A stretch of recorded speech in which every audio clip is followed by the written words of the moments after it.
and the ancestors are looking out for us. God Hayes is exposing them, man. Okay, you see that chair right there? See how big it is? Yeah. Now look at the Pope chair under it. Scroll down, look at the Pope chair under Never have it been made so clear. Young TV.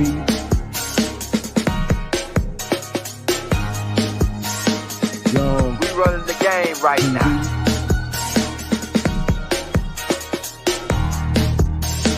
Young TV. Time to take over. Young TV. We the hottest in the game. Hit that like, hit that subscribe button. If you just not tuned in. TV. Share, like on your Instagram, Facebook. Young TV. If you tuned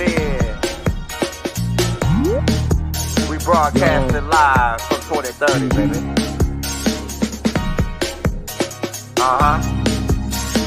Young TV.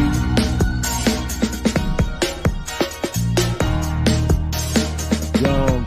Taking over the game, baby.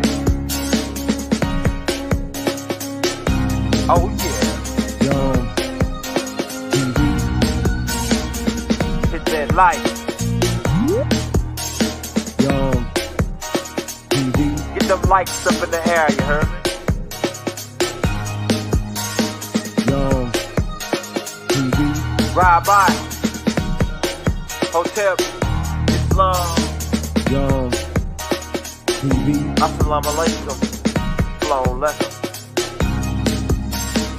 Young TV. I'd like to start with the brother Bernard Foster, also known as Brother Cayuse. It is to our understanding that there was some kind of indication of an intent to make some kind of plot against Dr. York, even prior to the South Beach occurrence. Could you explain what you know about that? Yes. What most people don't know is that most of these individuals who testified on behalf of the prosecution were children who were raised amongst our community and on our land, Tamaray, which is at 404 Shadydale Road. Even prior to the arrest of Dr. Malachi Z York, we lived in our land, our culture. And within our culture, there were things that we didn't allow our children to do. Most of the things that most people don't want their children to do. We didn't have drugs, we didn't have alcohol, we didn't have crime of any type. We didn't allow our children just to run around unchecked, to watch anything that the public TV had on TV. We had a high standard of education for our children. And just like children do at times, children could be a little wild at times and want to do things outside of those things we had already regulated that children shouldn't do, such as hang out late at night. We had groups of children who used to hang out. They would sneak into places here and there when they had opportunity and do the things that adolescents do. That was not allowed. Several times, a lot of those children would get caught. And I am speaking in general as well as specifically about the children who took part in the prosecution of Dr. Malachi Z York. There came a point in time where, after being caught enough times, and whatever punishment was dealt out, we didn't beat our children, as most people in society may think or do. We may have punished them by taking away certain privileges of that nature.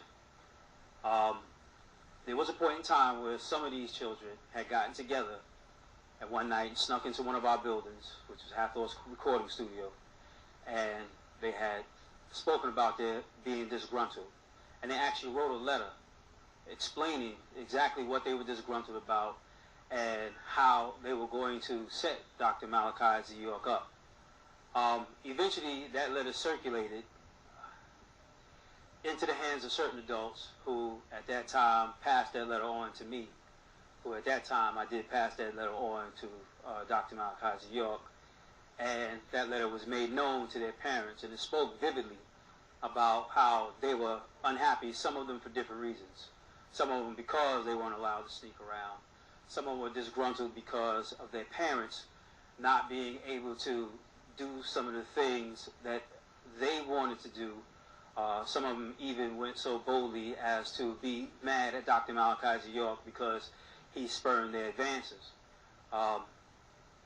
Once that letter began to become public information, the plot just got worse. There were points in times in the future after that where they would continuously plot against Dr. Malachi Z York, and it got to a point where they were plotting to do things that would have been detrimental to his life. Dr. Malachi Z York, at some point in time after that point, left Putnam County and moved to Athens, Georgia, and set up residence there, and left the land in the hands of the owners who owned it at the time, which were the 9 members of the Holy Tabernacle Ministry Church Board.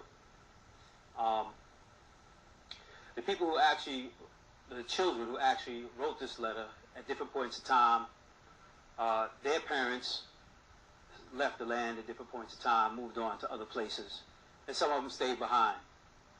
We had once even had an opportunity to have a cassette tape by one of those individuals who was actually one of the witnesses for the prosecution, where she also laid out on the cassette tape exactly why they was disgruntled.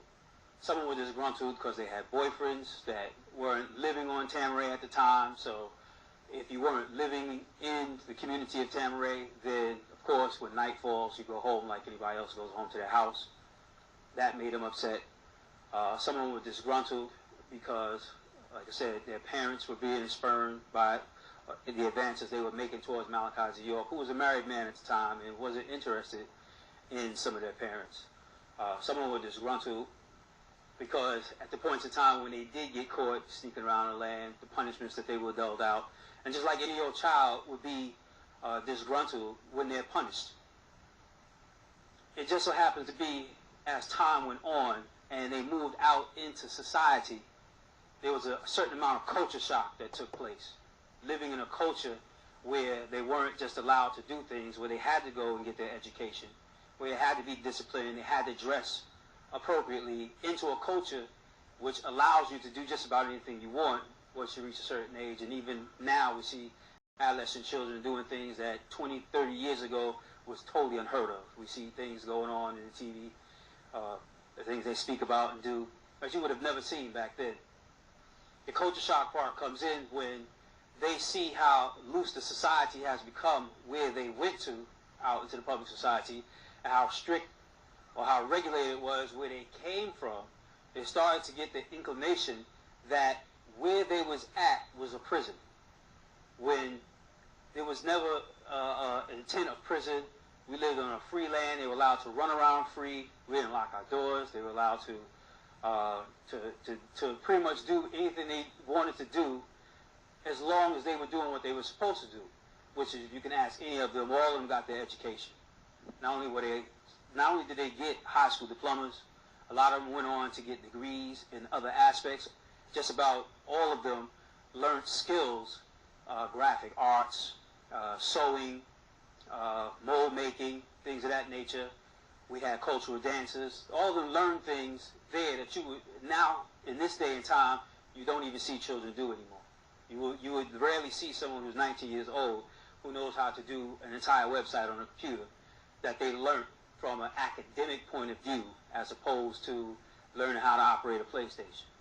So once they moved into society, it was easy for the prosecution to reach out to them as disgruntled adolescents, children, being disgruntled about the things that they weren't allowed to do, that no one wants their children to do: drugs, alcohol, criminal activities, and not being able to run around loosely.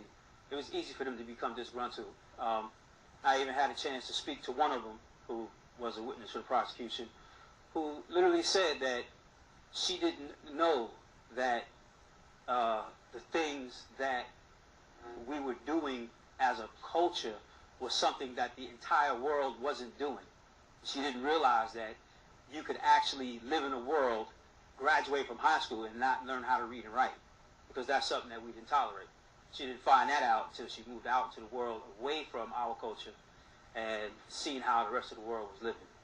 So this conspiracy really started way before the arrest of Dr. Malachi Z York, and it was because of the many times that we had situations such as the Sheriff Howard Richard Seals coming up on our land at different points of time, although he's a sheriff in the name of the building inspections, that he became a known figure for someone who was adversarial to us, our culture, and to Dr. Malachi Z York. He had something personally against us as a people, because we were law-abiding citizens. All of us. We were law-abiding citizens. As a matter of fact, it is taught within our doctrine, within the publications that Dr. Malachi Z York has written, that not only are we law-abiding citizens, our entire doctrine is to seek out knowledge of the Most High, to become as spiritual as possible, to be as good as people as we can, and to abide by the laws of the land that we were living in.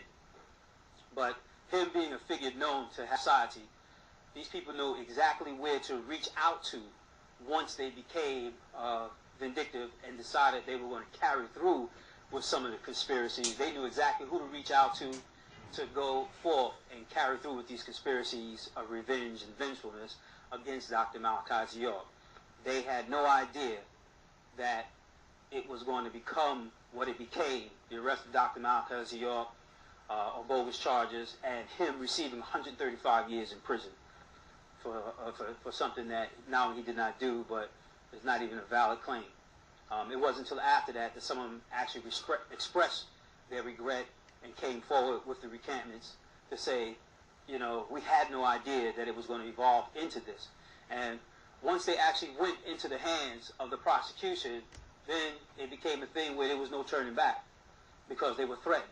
They were coerced. If you don't go forward with this, we're going to take your children from you. If you don't go forward with this, some of the things that are being held over your head and some of the things that are being held over your parents' head, because their parents at different points in time had fallen into the traps of our society that put them in situations where they had court cases against them, child support cases against them, outstanding violations which they could have been arrested, incarcerated, or fined for, held against them. That was held over the heads of some of these children.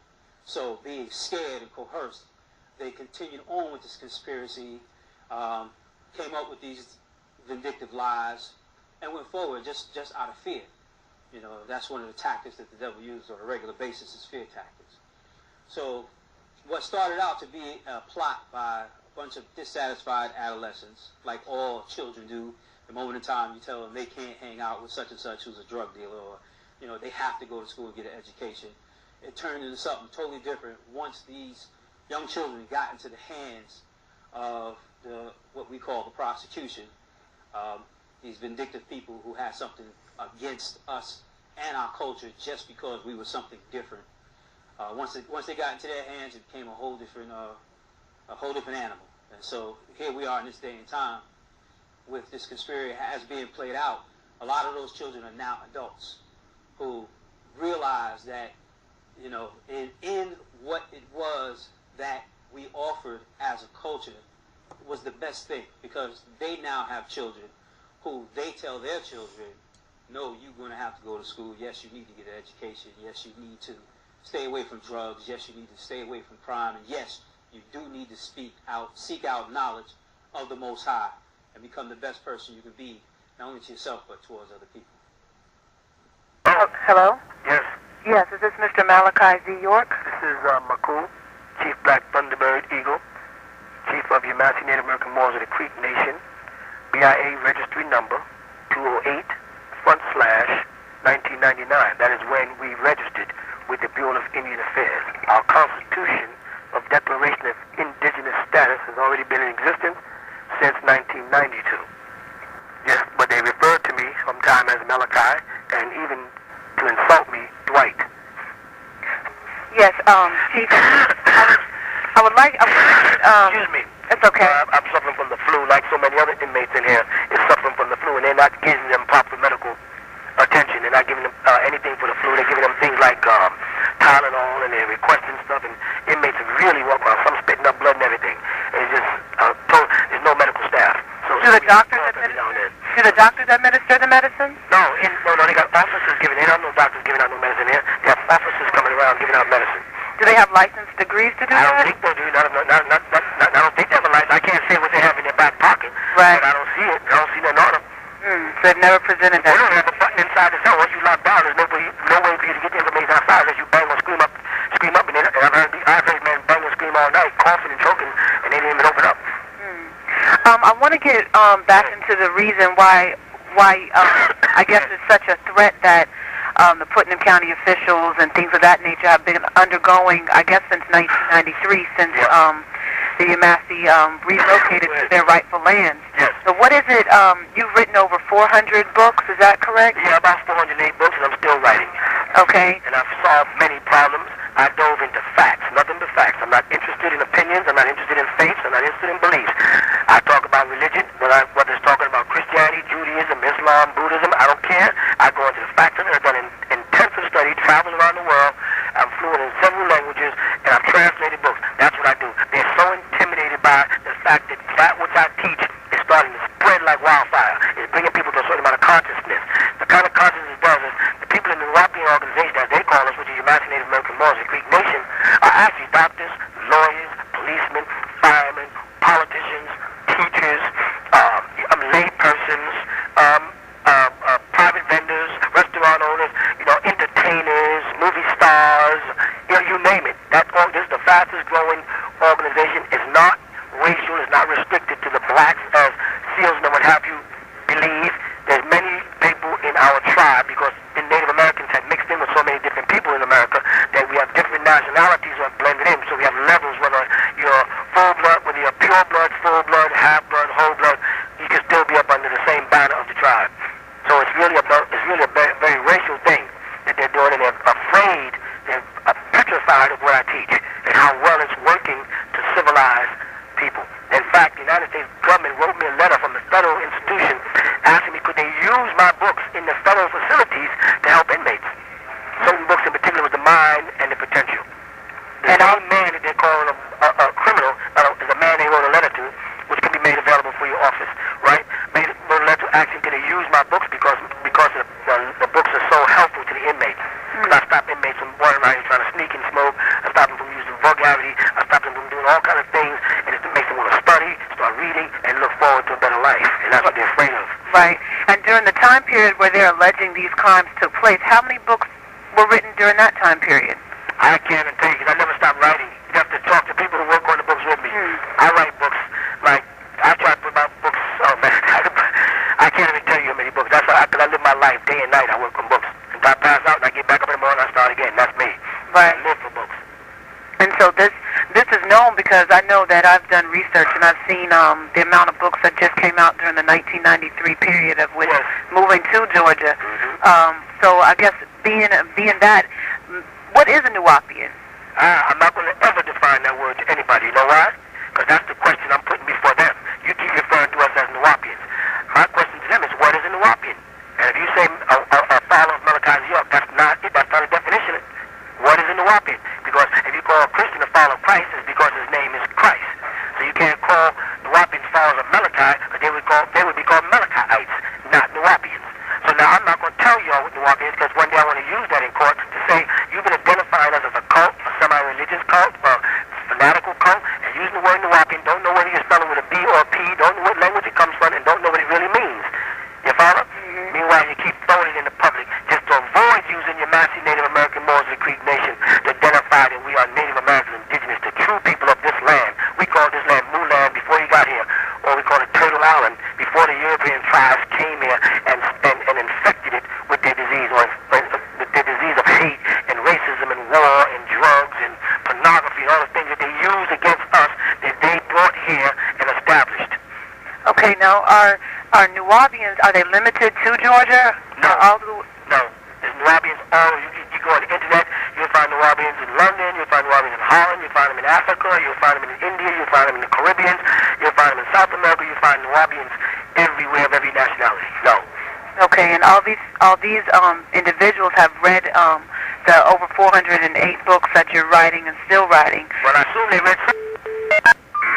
Just gotten involved, because the books are not written under Nuwaubian. The book is written under Yamasee Native American laws, or some books are written under the Masonic Labs, and I write for different. All the books are not written for Nuwaubians. Okay.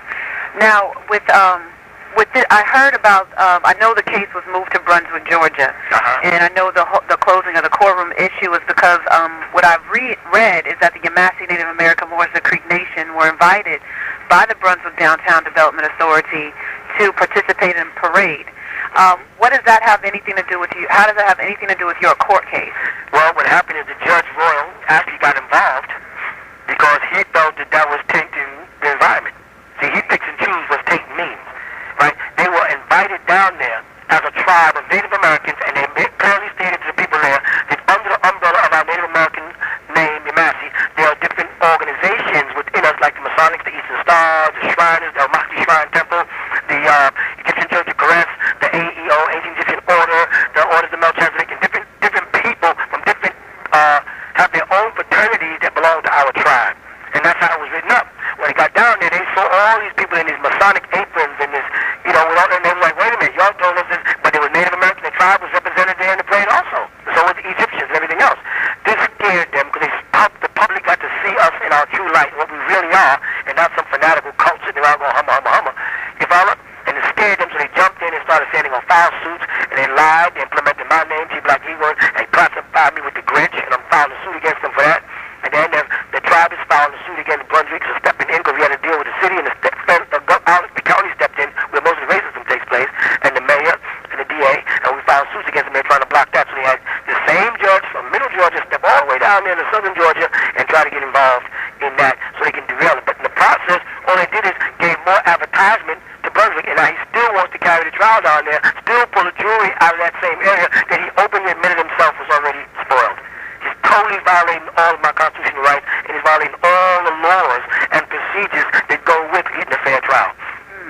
Now, in doing that, they mentioned something about some flyers being passed out and things of that nature. And I also heard that was Sheriff Howard Richard Fields down there? Yes, we found out that Sheriff Howard Richard Fields and his boy, we got pictures of him and his people. They had located them so over 250 miles. They jumped over about 30-something other sheriff's departments to be down there in so-called undercover clothes, right? And they could have been one passing out the flyers. Well, I noticed when I saw a copy of the flyer under my name, they had my age as 18-something and 17-something. Nobody in my tribe would have done that because they know how important it is. Because that's when I was born, the year the Constitution of the United States was established, June 26, 1945. That's the year I was born, so that's a very important year. We knew what that meant.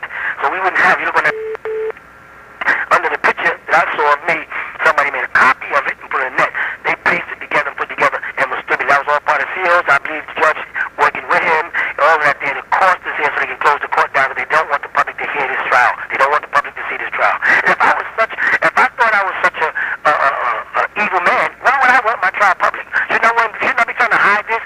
As vogue as that sounds, with all that stuff they're saying, all that lust and all that sex and all that racketeering, would I want to have an open trial? Wouldn't I be saying, great, I'm glad they're having a private trial? Right. In fact, I'm saying, give me an open trial. I want the world to watch this trial. Tells you right there that I want the public to see it. And the fact that they don't, it tells you right there they have something they're trying to hide from y'all. Right. And I know that throughout this whole entire time, the tribe, the Yamasee Native American Moors of the Creek Nation, have always been there in your support, whether they can get in the courtroom or whether they can't. That's right. Now, I've seen the signs and I've seen different protests and actually peaceful protests just stating their First Amendment. How did the judge say that would affect during the trial?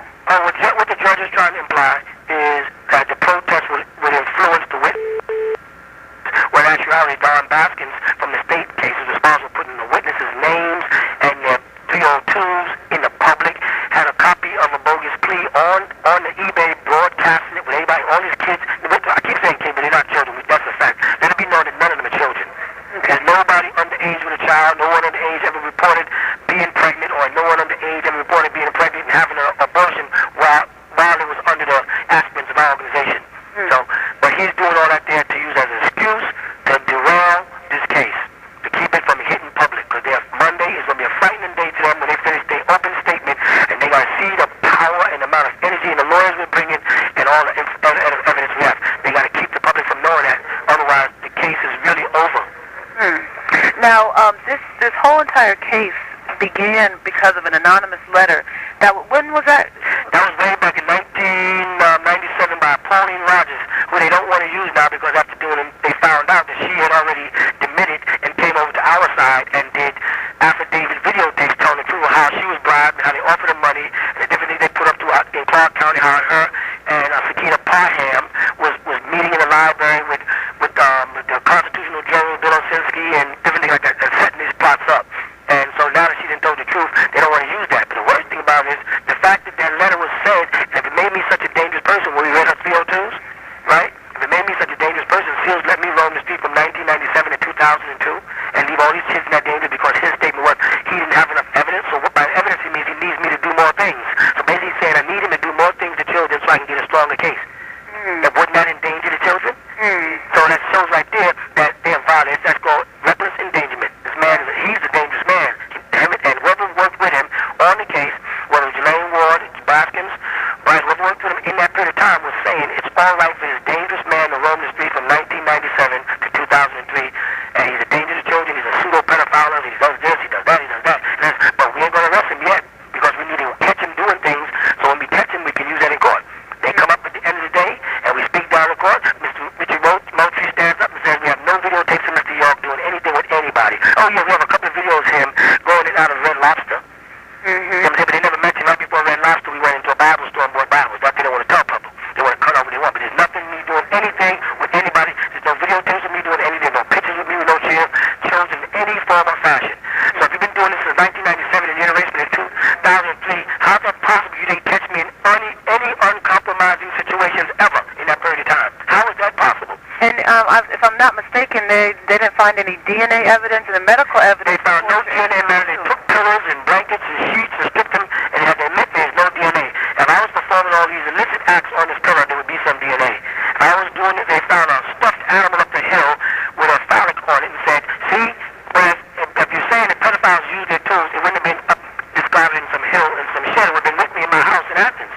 Then they say that they found films, which is supposed to be cartoon animated sex films. But then they have the 302s and the so-called lead witnesses saying, I watched him destroy all his films. So if I destroyed all my films and you watched me, then whose film did you find in Athens in that little closet or cupboard that you said you found it in? You follow what I'm saying? Yes. Whose film was that? That had to be the only person who would know to put something and where to put it at. Because she was the one who was taking care of 155 house and running the business over there. And running the bank runs and everything along with Hustler Harden or Nicole Harden. Right. And another one called Chester. Used to work with her till they got rid of her and they didn't need her no more. Right. So basically, with everything that's been said and done, they basically wanted to go forward with this plea to hurry up the case. So they tortured you. Right. And then once you meant to plea it.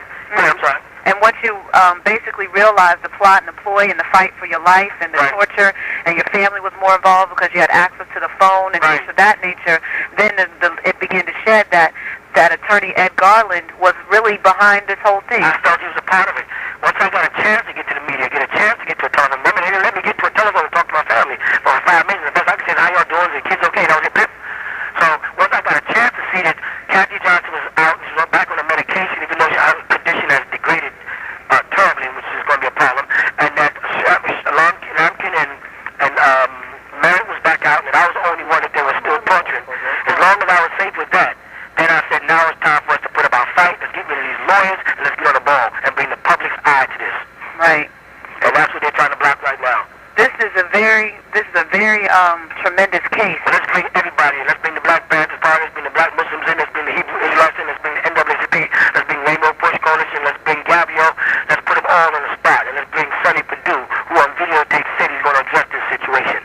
And we have a videotape of him saying, don't let him off the hook. Right. Thank you.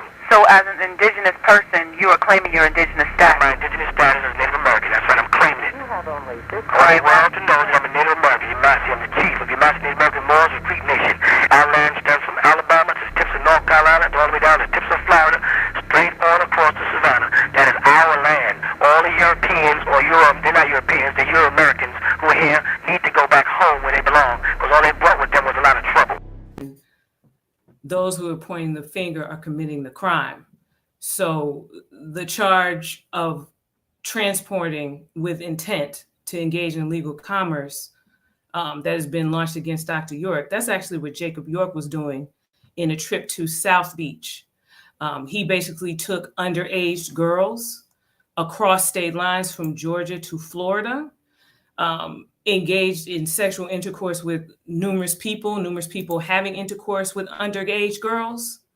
And this was all part of forming the conspiracy, because on this trip in 2001 to Florida, to Sheridan Bell Harbor, that was the car trip back and forth where these individuals were targeted due to being disgruntled towards Dr. York, their issues and displeasures with the disciplined cultural way of life that was being maintained on Tamaray, and feeling forced because of many of them, their families, even their mothers, facing criminal charges possibly, to collaborate on this false ruse that they launched against Dr. York.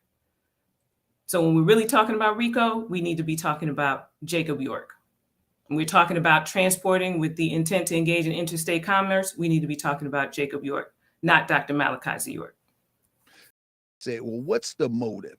You know, we hear about land grab and other motives by the government. What would be the ultimate motive behind trying to bring Dr. York down, as well as the land and everything? Anybody can grab that. Well, I mean, I don't know. We can start contextually about the land grab, and then we can funnel down into the specifics, you know, with Dr. York, because we think we want everything to be understood in a historical context. Right. Take it away. Okay, so in the case, because some may wonder, in approaching the case and this being a first of a series, why would we even discuss the land as one of the first topics after the initial show about Dr. York's case? So if you're thinking about the case, it's three main buckets that's behind the agenda of conspiring to falsely accuse and imprison Dr. York. So first bucket would be him as a teacher, right? Anyone who knows history knows about COINTELPRO, the counterintelligence program. The main point of COINTELPRO is the fear of the coming of the Black Messiah.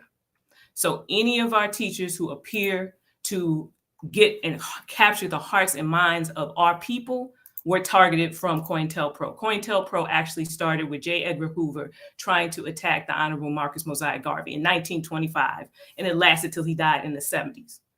Okay, so that's one bucket. And again, we see it with Noble Drew Ali, Marcus Garvey, King, Elijah Muhammad, right? Black Panthers, that infiltration.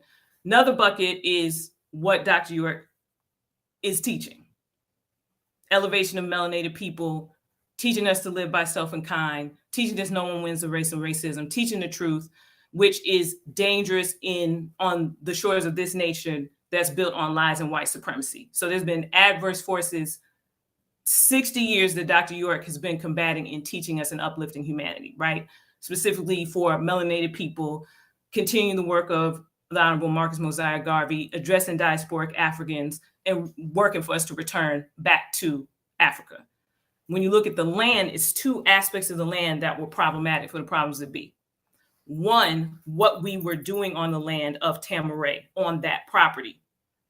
Peaceful, drug-free, violence-free, a place of spiritual uplift, knowledge, learning, building. You know, this is somewhere in 1997, if anybody was alive in the 90s, to have, if you were in your 20s, teens, to have 30,000 melanated people be able to gather in one place safely. That was happening on the land.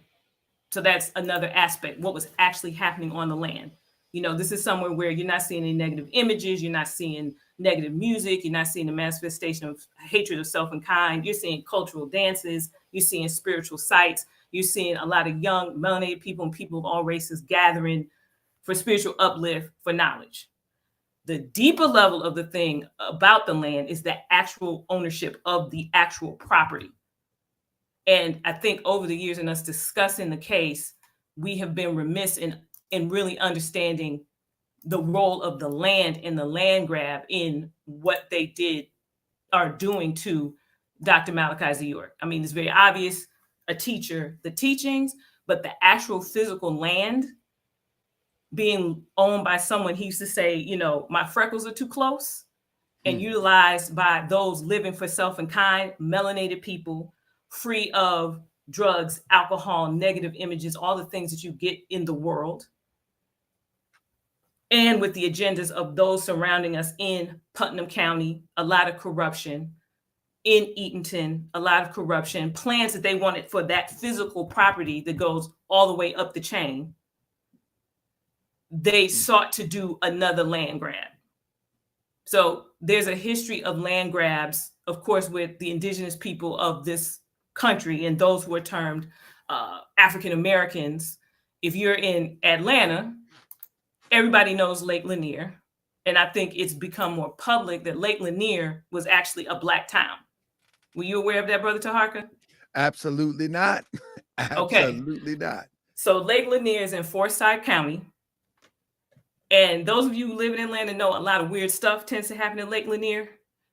That was the town of Oscarville, Georgia. And as a result of a rape accusation against 2 Black teens in 1912, basically white people, just like Black Wall Street, which is very much the spirit of what Tamaray is, Black Wall Street, but the same story, false rape allegations, a mob of white people terrorized, drove out, killed everybody in the area until the whole town disappeared, from 1,000 Black people to 190 in starting with 1,000 Black residents and eventually ending up with 0 in 1920. They flooded the area, and that's Lake Lanier. So if you go to the bottom of Lake Lanier, there are houses, there are schools, there are churches, there are structures. The whole town is underneath. So there's 1,000 drowned Black cities. So the history of the land grab is something we've been going through as a people for a long time, and it's just now coming up. Even Central Park, those who are in New York, when you look at the whole that is Central Park, that was Seneca Village, and that was destroyed because people lived in one area called York Hill in Central Park, got ran out of that to build the duck reservoir for Central Park. And then the space that you see, if you look at Manhattan, it's a hole. That was Seneca Village where our people lived. So it's a long history of land grabs from our people. This is one of them. It's the extra layers, of course, of what's happening on the land and who Dr. Malachi Z York is and his impact worldwide in the middle of Georgia.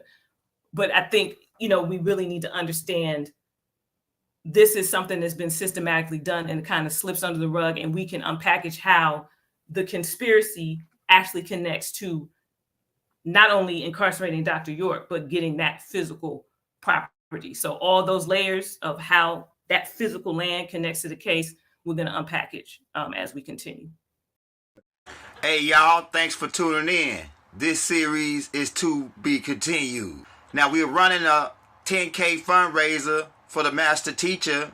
We're trying to raise $10,000 by June 26th, which is the master teacher's birthday. Right? If you want to help us out on that, what you would do is you would cash out Uma, the master teacher's daughter, right? At Uma's York LLC, right? And keep in mind, we working to get the master teacher out, and we need a couple funds to make a couple plays, right? On getting certain things pushed through and moved around, and certain travel expenses to go and get certain things filed. So if you want to help us out and you got love for the master teacher, man, show us some love.